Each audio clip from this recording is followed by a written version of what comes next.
আসসালামু আলাইকুম। সবাই কেমন আছেন? আলহামদুলিল্লাহ আমরা ভালো আছি। আমাদের বড় মুরগিগুলো সুস্থ আছে, ছোট বাচ্চাগুলো একটু ঠান্ডার কারণে ঝিমাচ্ছে। তো আজকে কথা বলবো মাইক্রোনিট ডক্সিবেট নিয়ে। এই যে দেখতেছেন মাইক্রোনিট আর ডক্সিবেট।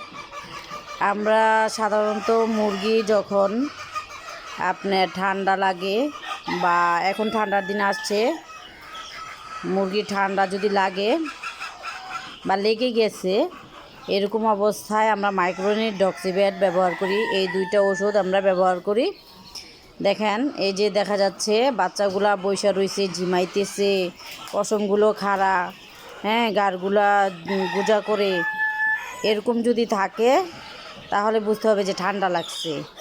আর ঠান্ডা লাগা অবস্থায় আমরা যে ওষুধটা প্রয়োগ করি সেটা মাইক্রোনিট ডক্সিবেট। তো আপনারা কে কোনটা ব্যবহার করেন?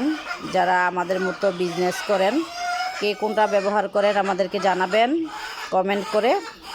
আর আমরা মূলত এই দুইটা ঔষধ ভালো রেজাল্ট পাই বিদায় এই দুইটা আমরা ব্যবহার করি।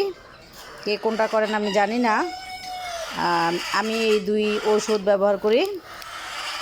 এটার পরিমাণটা হচ্ছে 2টা প্যাকেট থেকে 1 গ্রাম করে 1 লিটার পানিতে দিই, এভাবে খাওয়াই।